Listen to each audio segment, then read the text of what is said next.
मुझे ये बताइए कि ये जितनी भी सोसाइटीज़ बनी हुई हैं, ये दरिया इन सोसाइटीज़ में घुसा है या ये सोसाइटीज़ दरिया में घुस गई? जी एयाज साहब, शुक्रिया एक तो मुझे इनवाइट करने का। बिल्कुल, ये देखें जी, ये लोगों के जज्बात हैं जो उन्होंने दरिया जो एक रावी है और लाहौर जो है वो सदियों से इस दरिया के साथ आबाद है। और आपको मालूम ही है कि दरिया जो हैं वो बेसिकली एक ज़िंदगी की अलामत है। उनके इर्द गिर्द आबादियाँ जो हैं वो बनती हैं और फिर वो आहिस्ता आहिस्ता हज़ारों सालों में, लाखों सालों में बड़े शहर बन जाते हैं। जिस तरह कि हम एक खुशकिस्मत हैं कि लाहौर एक ऐसा शहर है जो एक दरिया के किनारे है। लेकिन बदकिस्मती ये है कि वो दरिया जो है वो आहिस्ता आहिस्ता उसमें पानी कम आता गया। जो इंडिया के साथ मुआहदा हुआ हमारा सिंतास का मुआहदा 1961 में, तो उसकी वजह से पानी चूँकि कम होता गया। पहला जो बड़ा सैलाब आया 1988 में आया था जी। और उसके बाद तकरीबन ये कोई 38 साल के बाद इतना बड़ा ये सैलाब आया। उससे पहले तो बहुत कम पानी आता रहा। आप ये देखें ना कि शाहदरा के मुकाम पे अगर 50,000 क्यूसिक से ज़्यादा पानी हो जाए तो इसको एक बहुत बड़ा सैलाब समझा जाता है, यानी 1 लाख से भी आधा। जी। तो अब दूसरे जो दरिया हैं उनमें देखें तो उसमें तो 1 लाख क्यूसिक भी पानी आ जाए तो वो रिवर बैंक से बाहर नहीं आता। तो शाहदरा चूँकि वो पानी कम आता रहा, वो दरिया भी अपना रास्ता भूल गया और वहाँ पे जैसे कहते हैं ना, वो जगह रास्ता रोक दिया गया ना। रास्ता रोक भी दिया गया। हम उसके अंदर फिर बहुत ज़्यादा इंक्रोचमेंट हो गई, फिर जैसे हाउसिंग सोसाइटीज़ बन गई। अब एक तो हमें थोड़ा सा ना हमारी कौम का जो याददाश्त है ना जी, वो भी थोड़ी सी कमज़ोर है, कमज़ोर बना दी गई है या कमज़ोर हो गई है। चले लोगों की हो सकती है याददाश्त, लेकिन हमारे इदारे तो हैं ना जी, हमारी हुकूमत तो हैं, सूबाई सतह पे भी है और वफाकी सतह पे। अब हुकूमतें बदलती भी तो रहती हैं, फिर ज़ाहिर है याददाश्त जी, लेकिन देखें ब्यूरोक्रेसी भी तो है ना जी, इदारे हैं, मैं इदारों की बात कर रहा हूँ। फिर आप ये देखें कि जो ज़िले हुकूमतें हैं जो नीचे तहसील के लेवल पे हैं, वो भी एक मुस्तकिल इदारे हैं। मतलब उनका तो अपना एक है ना जी के रोल।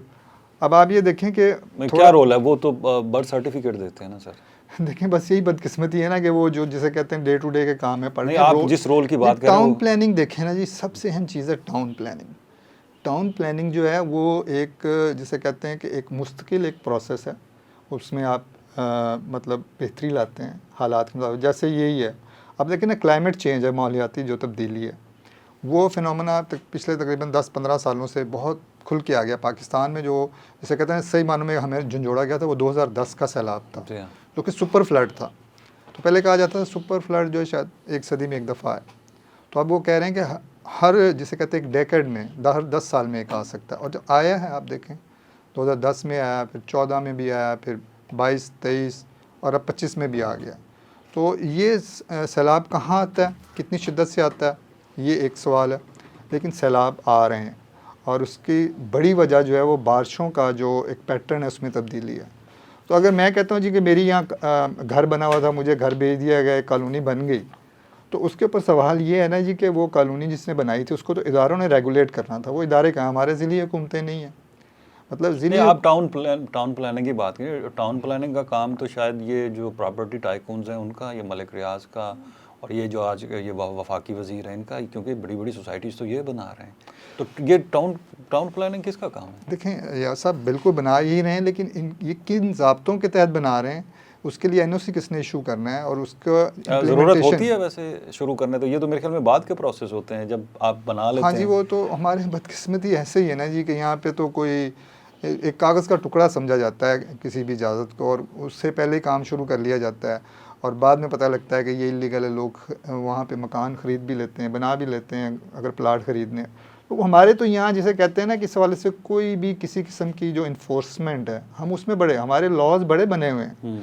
मतलब जो फ्लड जोन्स हैं उनके हवाले से भी लॉ बना हुआ है। पंजाब इरीगेशन डिपार्टमेंट उसको देखता है कि जो ये फ्लड पाथ है, जो रिवर बैंक्स के साथ साथ जो निशेबी इलाके हैं, उसके अंदर जो कंस्ट्रक्शन के बाकायदा असूल व ज़वाबित तय हैं, लिखे हुए हैं। जी, लिखे हुए हैं, लेकिन उन पर अमल नहीं हुआ। उन पर 1% भी अमल नहीं हुआ। अब जो हम लाहौर की ये देखते हैं जो हाउसिंग सोसाइटीज़ हैं जहाँ पानी आ गया, 20 से ज़्यादा हाउसिंग सोसाइटी का जिक्र किया जा रहा है। अभी तो सिर्फ एक को हाईलाइट किया जा रहा है, अलीम खान की सोसाइटी को, पार्क जो सोसाइटी है। तो ये सारा आप जो बता रहे हैं मुझे, ये सोसाइटीज़ रिवर बेड के अंदर थी? अगर इस तरह से था तो रिवर तो ख़त्म हो गया था, वो तो हमने मुआहदे के तहत हमारे पास पानी आना ही नहीं था। जब आने ही नहीं आना था तो क्या ये कसूरवार हैं कि उन्होंने रिवर बेड के अंदर सोसाइटीज़ बना ली? देखिए जी, हर चीज़ की एक लिमिट होती है। मतलब आपने कहीं ना कहीं तो रुकना है ना जी। आप कहें जी कि आप दरिया इंडिया ने ले लिया आपसे, हमने तो नहीं दिया दरिया को। इंडिया ने हमारी नहरें बंद कर दी थी जैसे ही पार्टीशन हुई है, और उसके बाद हमें मजबूर किया गया कि हम मुआहदा करें इंडस वाटर ट्रीटी, और उसमें बैन अवी ताकतें भी आ गई और 3 दरिया हमसे ले लिए गए। अब आप ये देखें ना, रावी, सतलुज और ब्यास, ये 3 दरिया इंडिया को दे दिए गए, और ये दुनिया की तारीख़ में ये कहीं नहीं हुआ कि कोई दरिया किसी एक पॉइंट से आगे कहा जाए कि ये दरिया आगे ख़त्म हो गया, इस पे आपके हकूक़ कहीं भी दुनिया में किसी भी दरिया पे हकूक़ ख़त्म नहीं किए गए लोअर रैपेरियन के, जो तो नीचे रहने ये वाले हैं। हमारे पास एक दुनिया में पहली एग्जांपल हाँ जी, एक तो ज़्यादती हमारे साथ वो हो गई। अब हम ये समझ बैठे हैं कि वो दरिया तो अब ख़त्म हो गया है, जी। और ज़ाहिर बात है इंडिया ने वहाँ पे डैम्स भी बना लिए, बाकी भी जो थे इंफ्रास्ट्रक्चर वो बना लिया और पानी डाइवर्ट कर लिया। लेकिन अब जी जब से ये माहौलियाती तब्दीली का हम अमल देख रहे हैं पिछले 10-15 सालों से बहुत शिद्दत के साथ, तो उसमें जो इरेटिक एक पैटर्न है जो बारिशों का, हद से ज़्यादा हो रही हैं हद चीज़। से ज़्यादा हो रही हैं, और वो उन जगहों पे भी हो रही हैं जहाँ पहले एक्सपेक्ट नहीं किया जा रहा था। तो उसकी वजह से दरियाओं में पानी एकदम आता है, और वो फिर अब जैसे हमने देखा कि मतलब रावी में पानी आया है और उसमें इतनी शिद्दत से आया है कि हमारे पास कोई रास्ता नहीं था। तो ये जब ये पानी आया तो कोई हमारे मुआहदे होंगे जिससे डाटा शेयरिंग का सिस्टम होता है, हमें कुछ नहीं बताया गया था कि पानी छोड़ दिया गया? हाँ, ये भी उसका भी इतलाक़ जो होना चाहिए था बदकिस्मती से नहीं हुआ, और पाकिस्तान की तरफ से इसको कोई अभी तक खामोशी है कि किसी इदारे ने इसको टेकअप किया हो इंडिया के साथ कि जी आपने देखिए जी जो इंडस वाटर ट्रीटी है वो माहिदा अभी भी नाफिजुल अमल है। तो ख़त्म नहीं हुआ? नहीं जी, ख़त्म कैसे हो सकता वो तो मुअत्तल हो गया जी। इंडिया का ये कहना है कि हमने, इंडिया का ये फ़ैसला है जो हम पे उसने नाफिज कर दिया कि जी हमने ये माहिदे को सस्पेंड कर दिया, मुअत्तल कर दिया है। अब आप ये देखें ट्रीटी के अंदर ऐसी कोई प्रोविज़न नहीं, उसमें ये है कि जनाब ये दोनों मुल्क मिल के फ़ैसला कर सकते हैं कि ये माहिदा अगर उन्होंने ख़त्म करना, यानी दोनों का इस बात पे मुत्तफ़िक होना ज़रूरी है। तो ये जो डाटा शेयरिंग है, रावी से हम शुरू होते हैं, फिर हम चनाब पे भी जाएंगे, सतलुज पे भी जाएंगे, बाकी दरियाओं पे भी जाएंगे,